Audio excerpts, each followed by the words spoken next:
Buenos días, tardes o noches, mi nombre es Lilian Reyes Ortega y hoy voy a exponer los temas de la unidad 4 del taller de herramientas intelectuales, la cual lleva por nombre Aprender a comunicarse.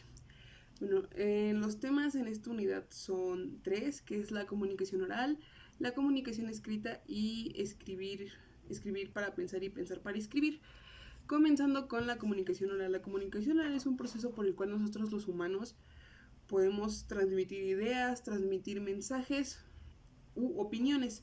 Esta comunicación nos permite utilizar los gestos, las expresiones faciales en general, los movimientos y también modificar el lenguaje. No está tan ligada a normas como la comunicación escrita, aunque si bien es cierto está la comunicación informal y la comunicación formal, la cual pues sí tiene ciertas reglas.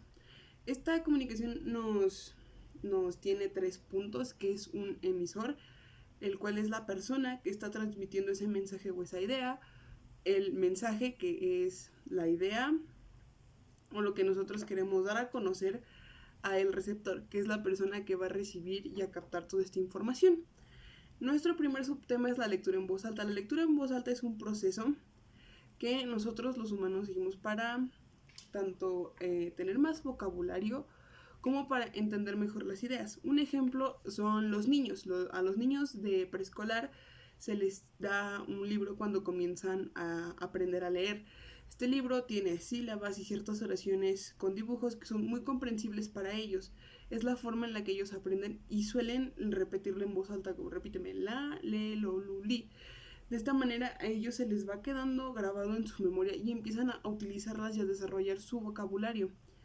En este tema tenemos tres componentes, el cual es el ritmo, que lo podemos definir como la rapidez y la fluidez que utilizamos a la hora de leer. Hay personas que tienen un ritmo muy rápido que en vez de parecer que están leyendo suele sonar como si estuvieran cantando recitando más bien una canción de rap.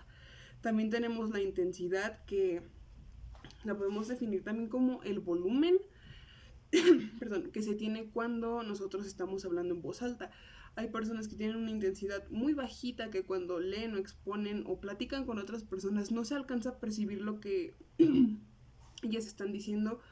O al contrario, hay personas que tienen una intensidad de voz muy alta que puede llegar a ser algo molesta o incómoda para otras personas. Y por último tenemos el tono. El tono es eso que le damos a nuestra voz, es la emoción que le damos a la voz a la hora de hablar, de platicar o de leer. Hay veces en las que leemos sin muchas ganas, muy como desmotivados, y hay otras veces que lo hacemos muy alegres y con mucha energía. Nuestro siguiente tema son los elementos para hablar en público. Estas son herramientas que nosotros podemos utilizar a la hora de una exposición, frente a muchas personas o hasta inclusive hablar con algún maestro sobre un tema. Este subtema tiene 5 partes. Nuestra primera parte es la elección del tema. La elección de un tema cuando nosotros vamos a hablar en público es muy importante y tiene que ser de nuestro interés, pero que también vaya acorde al interés de otras personas, tomando 3 factores: el demográfico, que es la zona donde lo vamos a hacer, qué tipo de persona, qué tipo de persona va dirigido, si son personas mayores, si son adolescentes, si son profesionistas, si son doctores, etcétera. El factor social es todo lo que rodea a ellos, de lo que está pegado su conocimiento, y el cultural, tener cuidado con los temas que se van a tocar. Hay algunas regiones en las que hay temas que son muy tabús o muy delicados. Por ejemplo, no podemos ir con una comunidad de personas, el término sería recatadas, tienen ideas muy abstractas, muy cerradas, a hablar sobre el aborto o cosas así. Sería muy incómodo para ellos y también para nosotros, ya que sería un tema que nos guste, pero que a otras personas tal vez no les agrade. Y como segundo punto tenemos la preparación del escrito. Este escrito es el que nos va a ayudar durante todo el proceso para hablar en público. Podríamos definirlo en palabras más claras como un esquema del trabajo con el cual vamos a hacerlo. Para esto tenemos que tener en cuenta los objetivos que queremos alcanzar con ello, nuestras metas. También a quién va dirigido, como lo mencionaba anteriormente, al tipo de persona o al público con el que vamos a tratar, ya sean adolescentes, ya sean personas mayores, maestros, etcétera. Y también, ¿qué es lo que nosotros deseamos transmitir? Hay personas que desean cambiar ideas de otras o que simplemente quieren transmitir un conocimiento nuevo a otras. Nuestro siguiente punto dentro de ese mismo tema es delimitar nuestro tema y justificarlo. La limitación del tema nos quiere decir que hay que reducirlo, hacerlo pequeño para nosotros poder buscar información acorde a ese tema de una manera más fácil y práctica y también para no hacernos tantas bolas en nuestra cabeza. Y la justificación son las razones del por qué nosotros vamos a hablar de ese tema, para que la gente diga, no, pues si esta persona tiene estas razones, vamos a escucharla, tienen que ser válidas y coherentes también. Tenemos en la preparación ya del escrito la introducción, que es una pequeña muestra de lo que va a tratar todo nuestro tema. Los puntos principales de los que se va a enfocar, eso podemos incluir en nuestra introducción. El desarrollo, en nuestro desarrollo va toda la investigación o lo que vamos a decir acerca de ese tema y podemos utilizar conectores lógicos para entrelazar ideas y que tengan una coherencia y también, como ya lo mencioné, que tenga coherencia, que tenga un sentido, que vaya dirigiendo el mismo camino y que no se desvíe hacia otra cosa menos que sean subtemas. Y por último tenemos una conclusión que son hacer un resumen de toda la exposición para dar esas ideas a la gente y que se queden con ello y también que no sea confuso para ellos y que sea más fácil el entendimiento. Nuestro siguiente punto es las fórmulas de cierre. Estas son métodos para cerrar bien una exposición. Hay personas dentro del ámbito laboral o que son estas personas que hacen como pláticas motivacionales que suelen cerrar sus presentaciones con alguna pregunta, con algún eslogan o con alguna frase que sea de ellos mismos o que sea citada de otros autores. Como lo mencioné, las personas que hacen pláticas motivacionales suelen usar mucho esto porque estas fórmulas de cierre hacen que se quede en la idea de la persona, la idea se quede fija en la mente de la persona. Tenemos otro punto que es la preparación personal, que esto ya va enfocado a nosotros para dar una buena exposición que sea interesante y que sea interactiva y que no sea aburrida. Lo primero es conocer el tema, dominarlo completamente, tenerlo bien investigado, bien fundamentado, por si nos hacen alguna pregunta, poder responderla y no desviarnos de ese tema. El segundo es no improvisar. Yo creo que para la improvisación se necesita muchísima experiencia, ya que o puede salir muy bien o puede salir muy mal. Entonces, preferiblemente hay que seguir con el esquema de trabajo que ya se tiene planteado. Mirar al público. Muchas personas, me incluyo, nos ponemos muy nerviosas a la hora de hablar en público porque tenemos muchas vistas fijas en nosotros. Entonces, una buena forma y táctica para poder mirar al público sin tener que mirarlo directamente a los ojos es ver este punto de su frente. Ellos sentirán que les estamos prestando atención, como que esa persona me está viendo, hay que ponerle atención y ese es el punto, acaparar su atención total, que no se desvíen con la ventana que esté al lado, con el carro que esté pasando o con el perro que se esté sentando. El último es no ser repetitivo. Habemos personas que solemos repetir mucho el vocabulario y esto puede ser tedioso para las demás personas. Lo ideal sería ampliar el vocabulario para no estar repitiendo y repitiendo y repitiendo y repitiendo. Nuestro último punto dentro de este subtema es el lenguaje corporal. Personalmente es mi favorito, ya que el lenguaje corporal para mí es otra forma que tenemos para comunicarnos sin medio del habla, de las palabras, de la voz. Porque hay personas que son muy expresivas en el rostro, en los ojos, o que con las cejas ya te están viendo y tú sientes esa emoción. Este nos permite, como ya lo mencioné, hablar con nuestro cuerpo de muchas maneras para transmitir ciertas incomodidades, para transmitir alegría, etc. En el caso del rostro tenemos a los ojos, las cejas y la boca, y en todo nuestro cuerpo los movimientos con las manos o los movimientos con los pies. Por último tenemos las presentaciones efectivas. ¿Qué quiere decir esto? Cuando nosotros vamos a exponer, usualmente utilizamos diapositivas, ya sea en Canva o en PowerPoint. Es muy importante tener estos puntos en cuenta, ya que a veces las diapositivas suelen ser o muy abstractas o suelen ser muy rellenas de contenido. Las recomendaciones para esto serían seguir un orden cronológico en las diapositivas que vaya también acorde con nuestro orden cronológico a la hora de hablar. No saturarlas de información. Lo recomendable para las diapositivas es que sean menos de 50 palabras para que no se sature la vista tampoco. Siguiendo con este tema de la vista, si le colocamos imágenes que vayan acorde al tema y que no sean confusas, que sean imágenes relativamente claras y que vayan acorde al objetivo del cual se está hablando. También el no utilizar colores muy chillantes o muy llamativos como fosforescentes o neones, ya que estos suelen ser molestos para las personas o cuando está en un ambiente de mucha luz no se alcanzan a apreciar. Y por último también sería el tipo de fuente y el tamaño de la fuente. En PowerPoint contamos con muchas fuentes, pero lo ideal es usar en toda una presentación dos, para los títulos y para las ideas que se estén colocando en las diapositivas. Y también el tamaño de la fuente, no utilizar una fuente que sea muy pequeña, porque va a ser muy difícil, y para personas que tienen o sufran problemas de la vista va a ser muy difícil de leerlas, pero tampoco utilizar una fuente muy grande. Lo recomendable es que sea de 20 puntos a 25 para que sea muy, muy vistosa para ellos. Como siguiente tema tenemos la comunicación escrita. La comunicación escrita es todo aquello que nos permite utilizar las letras, las reglas gramaticales y ortográficas, y también este tipo de comunicación suele ser muy compleja, tanto por las reglas como por donde se está haciendo, ¿no? Okay. En este tema tenemos un solo subtema que tiene 3 subtemas que nacen de ahí. Este subtema son los tipos de lectura. Cuando nosotros leemos, usualmente no tenemos en la cabeza qué estoy haciendo. Me refiero a estoy leyendo, pero ¿qué estoy haciendo? Por ejemplo, aquí tenemos un libro, nosotros tomamos el libro y estamos leyendo, pero no sabemos de qué forma estamos leyendo. Para explicarlo, tenemos 3 tipos de lectura. La primera es la lectura selectiva. La lectura selectiva es aquella donde tenemos cualquier texto, documento o libro y necesitamos sacar alguna información que nosotros necesitemos. Tenemos 3 puntos en esta lectura. El primero es ojear.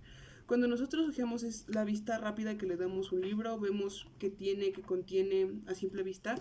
Pues nosotros vemos letras, vemos alguna fuente un poco más grande, en algunos casos tienen dibujos. Es lo primero que nosotros vemos.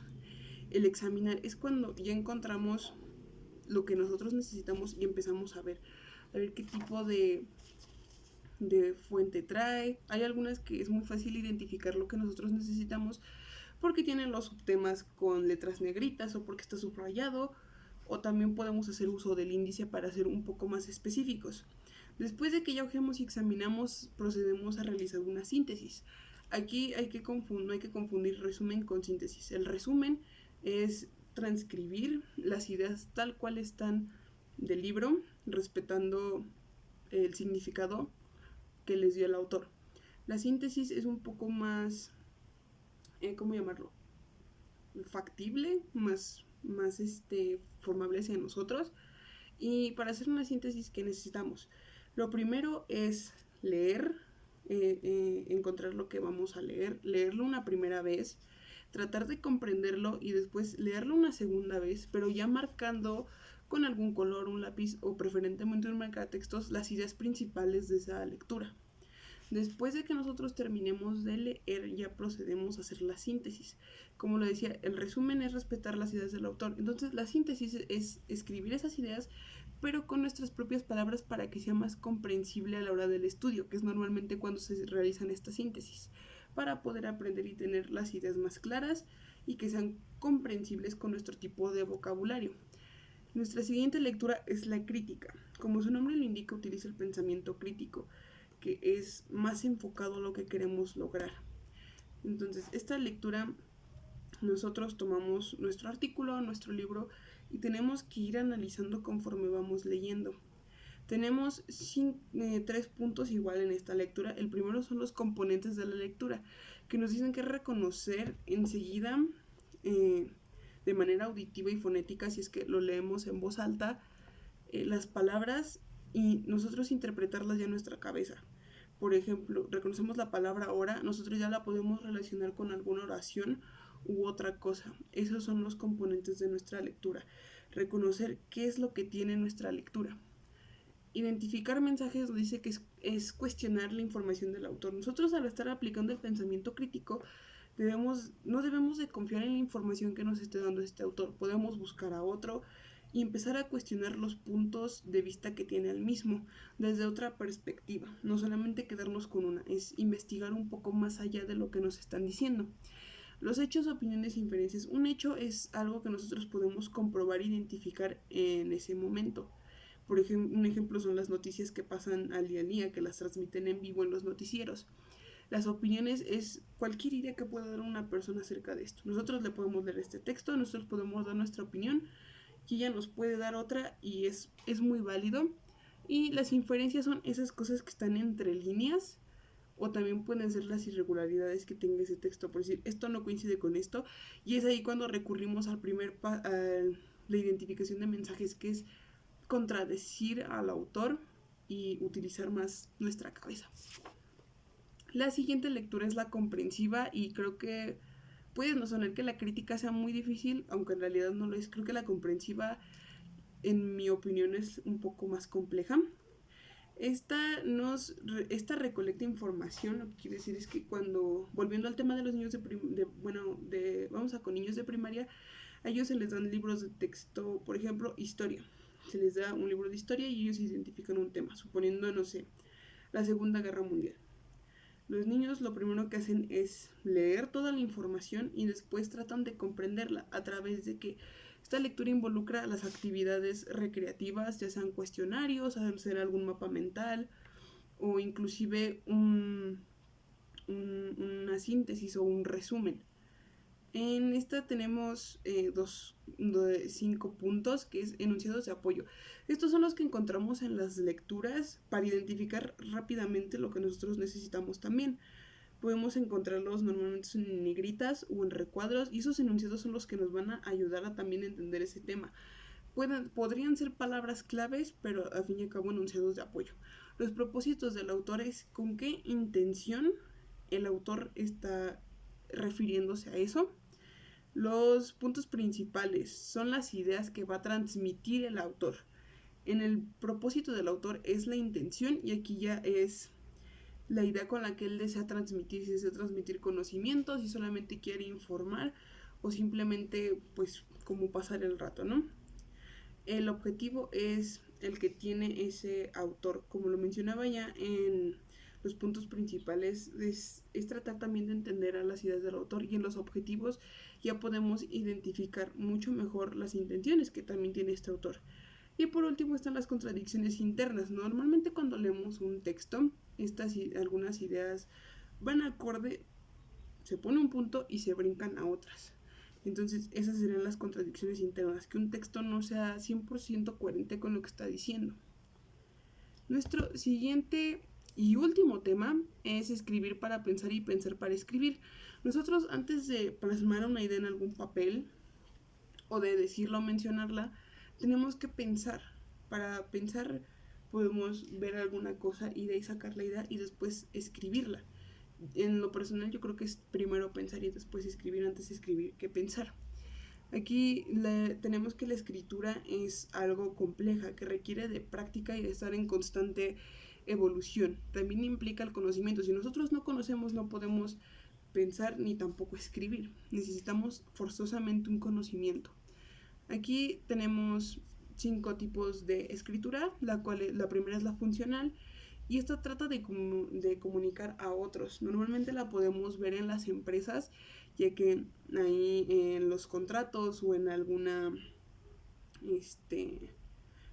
póliza o cosas así, se ve su función, que es comunicar a otros para cerrar algunos tratos, etc. La creativa, esta implica mucho la imaginación y la creación. Nosotros la podemos ubicar en los cuentos, en las fábulas, en los poemas, o inclusive también en las rimas. La personal, esta es propia de nosotros y que tiene nuestro toque personal. Un ejemplo muy claro son estas personas que escriben diarios o que tienen algún blog personal para, no sé, compartir su día a día, etcétera, donde usamos nuestro propio vocabulario inclusive nuestras propias reglas gramaticales. La expositiva es aquella que intenta informar y dar a conocer, como por ejemplo, esa es la que podríamos decir que estamos usando en este momento, o cuando vamos a algún supermercado y escuchamos algo. Normalmente las voces que informan de las ofertas podríamos decir que esa es expositiva, ya que nos están dando a conocer algo. La persuasiva es aquella que trata de convencer e influir en las opiniones o en los pensamientos de otra persona. Esta la podríamos decir como cuando vamos, por ejemplo, a un nutriólogo o un médico, nos trata de convencer de que no, el azúcar es malo porque el azúcar es malo y el azúcar es malo. Un ejemplo un poco rudimentario. O pueden cambiar nuestros puntos de vista que nosotros tenemos hacia alguna persona. Por ejemplo, hay alguna persona que le caiga mal a alguien, a ti te cae bien, pero esa persona te va a tratar de convencer de que te caiga mal solamente porque a ella le cae mal. En nuestro siguiente punto es la valoración del vocabulario personal. Como ya lo mencionaba en la lectura de voz alta, muchas veces tendemos a leer para ampliar nuestro vocabulario y así vamos creando uno poco a poco. Los niños, si les inculcamos el hábito de la lectura, pueden tener un vocabulario inmensamente amplio para escoger cuando realicen sus trabajos o para cuando realicen alguna exposición. Esto es muy importante ya que a veces solemos ser muy repetitivos y esto no es necesariamente malo, pero estaría bastante bien ampliar nuestro vocabulario. Aquí contamos con dos. El técnico, que es aquel que usa muchísimos tecnicismos, por ejemplo, los libros de cálculo, los libros de química, los libros de física, a veces tienen algunos términos que nosotros no comprendemos por nuestra falta de vocabulario. Y el general, que es el que todos utilizamos en nuestro día a día.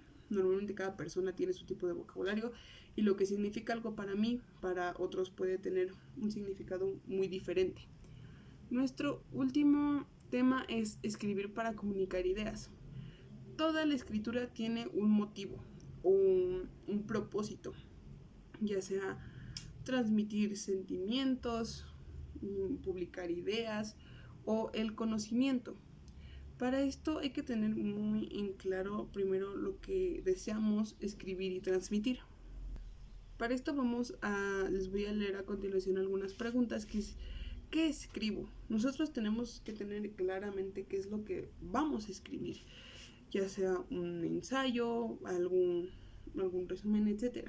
Sobre algo en específico. ¿Sobre qué tema escribiré? Aquí implica la elección del tema, ya que nosotros lo pensamos, lo analizamos, puede ser algo que nos guste, etc. ¿Para qué escribo? Es la intención con la que nosotros vamos a escribir. Muchos de nosotros los estudiantes escribimos para entregar tareas o algún trabajo, pero hay personas que simplemente escriben por gusto personal o para transmitir algún conocimiento a otras. ¿Cómo debo escribir el texto? Esto ya implica el uso de nuestro vocabulario y en este caso, como es comunicación escrita, el uso de reglas gramaticales y ortográficas. ¿Qué tipo de texto debo utilizar? Como les mencioné en los tipos de escritura, ahí es donde podemos elegir con qué propósito lo vamos a escribir. ¿Cuáles son las palabras adecuadas que debo emplear? Aquí entra otra vez el vocabulario. Nosotros podemos escribir de forma informal o formal, dependiendo para quién sea. Obviamente un maestro no le vas a entregar un trabajo que está escrito con palabras informales y tal vez a un amigo una carta demasiado formal porque hasta se puede interpretar como algo extraño. Y por último, ¿quién será el lector de mi texto? Volviendo al punto anterior, tenemos que tener en cuenta a quién le vamos a entregar ese texto y de qué forma lo va a leer. Porque nosotros, aunque no conozcamos algún tipo de vocabulario, podemos utilizar palabras que otras personas sí van a conocer. En conclusión, podemos decir que todos estos temas están relacionados. Si lo analizamos en un trasfondo un poco más lógico y crítico, nos damos cuenta que cada tema está entrelazado con uno y con otro. Para poder llegar a una muy buena comunicación, tanto oral como escrita, es necesario leer bastante para poder obtener ese conocimiento y sobre todo practicar. En el caso de la comunicación oral y escrita, en ambas debemos de practicar. Una buena forma para reforzar la comunicación oral es o hablar con nosotros mismos solos o frente a un espejo. Para la comunicación escrita podemos escribir como normalmente lo hacemos, notar los errores que tenemos o hacer resúmenes, etc. Por último, muchas gracias. Espero que este video no haya sido aburrido. Y eso sería todo.